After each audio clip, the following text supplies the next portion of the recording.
Minhas prezadas amigas, meus prezados amigos, que Jesus abençoe sempre, que tenhamos disposição para enfrentarmos os desafios do dia a dia.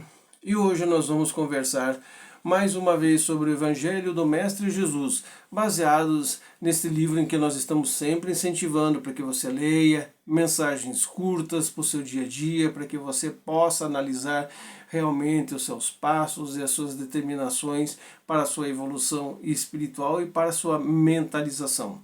É o livro Vinha de Luz, de Francisco Cândido Xavier, pelo Espírito de Emmanuel. E hoje nós vamos conversar um pouco sobre o capítulo 11, Abre a Porta. E ele já vai citando o Evangelho do apóstolo João no seu capítulo 20 e versículo 22. Mais uma vez, nós vamos lendo os parágrafos e vamos analisando eles e nos colocando à disposição para a nossa interiorização para o dia a dia. E havendo dito isso, assoprou sobre ele e disse-lhe: recebei o Espírito Santo. Profundamente expressivas as palavras de Jesus aos discípulos nas primeiras manifestações depois do Calvário.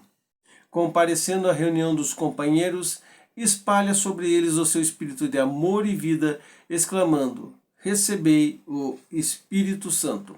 Então aqui nós já estamos vendo uma parte histórica da vida dos apóstolos, em que após a crucificação do Mestre Jesus, ele retorna nas suas algumas visitas que Jesus vai fazer em espírito a eles, através de um processo mediúnico. Então ele vai, na primeira visita, ele repassa o seu espírito de amor e de vida. Ele diz: receba sempre o Espírito Santo, o Santo dos Espíritos, né? O entendimento do mundo espiritual. Por que não se ligarem as bênçãos do Senhor automaticamente aos aprendizes? Isso serve para nós. Por que não transmitiu Jesus puro e simplesmente o seu poder divino aos seus sucessores? É uma boa pergunta. Ele, que distribui dádivas de saúde, bênçãos e paz, recomendava aos discípulos que recebessem os divinos dons espirituais, por que não impor semelhante obrigação? É uma pergunta que a gente faz. Jesus ajudava tantos aos outros, curava, fazia coisas assim para que as pessoas melhorassem. Por que ele não fez os discípulos? Como está sendo perguntado aqui. Por que não fez isso automaticamente? E olha a resposta. É que o mestre não violentaria o santuário de cada filho de Deus, nem mesmo por amor. Aí você vai entender porque muitas das vezes nós não somos atendidos nas nossas questões espirituais simplesmente perguntando à espiritualidade, ao mundo espiritual: por que eu não recebo isso automaticamente? Por que não vem sobre mim certas coisas? Porque Jesus e o mundo espiritual, ele não age de forma violenta na tua vida, no teu livre-arbítrio. Você tem que trabalhar isso para que o mundo espiritual possa confiar que você tem condições de receber determinados bens espirituais, entre aspas, que a gente diz, dons espirituais, que é melhor falando, Ele não vai simplesmente doar, ou você acha que essas pessoas que aí falam aí fora, dizem que tem isso, tem aquilo, recebem isso, canalização daquilo, eles vieram assim de graça. Não. Muitos desses nós temos que analisar se não são falsos profetas, se não estão fazendo coisas erradas. Cada espírito, ele vai dizer: guarda o seu próprio tesouro e abrirá suas portas sagradas à comunhão do Eterno Pai. Então, cada um de nós temos a nossa evolução, ou seja, o nosso próprio tesouro. E esse tesouro é que vai abrir as portas sagradas para a comunhão com Deus. Por que isso? Porque nós temos a nossa evolução espiritual. Nós não vamos receber bens espirituais, dons espirituais, se nós não tivermos condições de receber esses bens, pois ainda somos aprendizes do Evangelho do Cristo na nossa caminhada por esse mundo. Então, acharmos que não somos privilegiados por essa situação. Não, ninguém é privilegiado. Cada um construiu ao longo de suas reencarnações, das suas vindas e indas nesse planeta ou em outros planetas, a configuração para com quem está hoje, seja nos seus talentos, seja nos bens espirituais. O Criador, ele vai continuar dizendo, oferece a semente ao sol e à chuva, o clima e o campo, as defesas e o adubo, o cuidado dos lavradores e as bênçãos das estações, mas a semente terá que germinar por si mesma, elevando-se para a luz solar. Então nós, como sementes aqui, nesse trabalho que estamos fazendo por nós mesmos de melhoria, nós temos que elevar-nos, germinarmos por nós mesmos, através do estudo, do entendimento, da compreensão, da caridade, para conosco principalmente, mas também para com as outras pessoas. Pois o homem recebe igualmente o sol da providência e a chuva das dádivas, as facilidades da cooperação e o campo da oportunidade, a defesa do amor e o adubo do sofrimento, o carinho dos mensageiros de Jesus e a bênção das experiências diversas. Todavia, somos constrangidos a romper por nós mesmos os envoltórios inferiores, elevando-se para a luz divina. O que ele está dizendo aqui simplesmente? Nós mesmos temos que evoluir espiritualmente. Nós mesmos temos que procurar o caminho dessa evolução.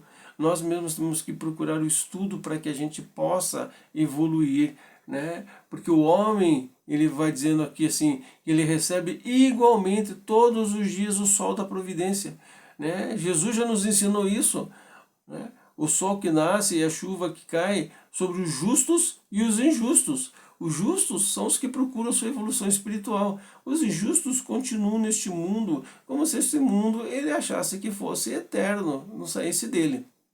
As inspirações e os desígnios do Mestre permanecem à volta à nossa alma, sugerindo modificações úteis, introduzindo-nos a legítima compreensão da vida, iluminando-nos através da consciência superior.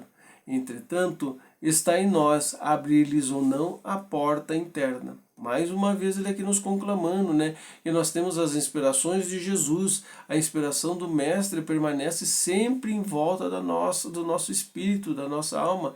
Nós não podemos negar isso. E essas sugestões sugerem que nós nos modifiquemos, pois são sugestões úteis, nos induzem à legítima compreensão da vida e não à falsa compreensão da vida a qual o mundo quer nos mostrar. Cessemos, pois, a guerra de nossas criações inferiores no mundo, as criações inferiores do passado e entreguemos-nos cada dia às realizações novas de Deus, instituídas a nosso favor, preservando e recebendo no caminho os dons da renovação constante em Cristo para a vida eterna. Então ele está dizendo aqui para nós uma coisa simples, fácil. Cesse, pois, a guerra das suas criações inferiores do passado. Não viva no passado. Nós não estamos aqui para viver no passado. Se aquilo que nós fizemos ou não fizemos ou deixamos de fazer, não tem mais importância. O importante é que a gente aprenda com aquilo que aconteceu e a gente não retorne novamente a fazer os mesmos erros. Por mais que a gente entenda que, puxa vida, eu gostaria tanto de voltar a 20 anos atrás, a 30 anos atrás e fazer tudo diferente. Eu entendo que talvez isso não aconteça. Por quê? Porque há 20 anos atrás, há 30 anos atrás, você tinha uma outra mentalidade, você tinha outras ferramentas, vamos dizer assim, que realizou aquilo de uma determinada forma. Agora não, agora você tem um entendimento melhor, um entendimento maior, você tem uma capacidade melhor de entender as situações, você pode fazer do melhor modo possível, você pode fazer criações novas para que você possa evoluir espiritualmente, você pode compreender as pessoas de uma outra forma, você pode aceitar as pessoas de uma outra forma, você pode caminhar de uma outra forma, porque é isso que Jesus nos ensinou, a modificação permanente das nossas ideias, da nossa mentalidade, para que a gente possa introduzir isso no nosso espírito, evoluir espiritualmente. Isso é que faz com que a gente caminhe cada vez mais, entendendo que quando a gente voltar ao mundo espiritual, todos esses aprendizados virão conosco. E o que ficou aqui diante do aprendizado são as coisas materiais que nos auxiliaram. Por isso, procure melhorar-se cada vez mais, procure entender-se cada vez mais, procure estudar cada vez mais. Esta é esta é a vontade de Deus para com Cristo em Jesus, né, para conosco. É isso que o apóstolo Marcos sempre nos coloca, né, no seu evangelho. Por isso, meus caríssimos irmãos, meus caríssimas irmãs, estamos terminando o evangelho de hoje. Então eu gostaria que você preparasse um jarro com água, um copo com água, né, deixasse do seu ladinho, sentasse confortavelmente numa cadeira, colocasse as mãos no joelho, né, fechasse os olhos, pois nós vamos iniciar os trabalhos de irradiação à distância, o trabalho de passe. Então, durante o momento em que estiver esta música, os nossos irmãos estarão irradiando para você as energias benfeitoras, para que você possa se restabelecer, melhorar, criar novas oportunidades, né, de pensamento na sua vida. Após esse período, você pega o seu copinho com água, a sua jarra com água, o seu copo com água, tome um pouco, né, e pode ir tomando durante o dia e durante a semana. Paz e prosperidade para você, até uma próxima oportunidade. Que Jesus nos abençoe sempre e que, se Ele nos der o aval, possamos mais uma vez retornar aqui para conversarmos as verdades que Ele sempre nos colocou à nossa disposição.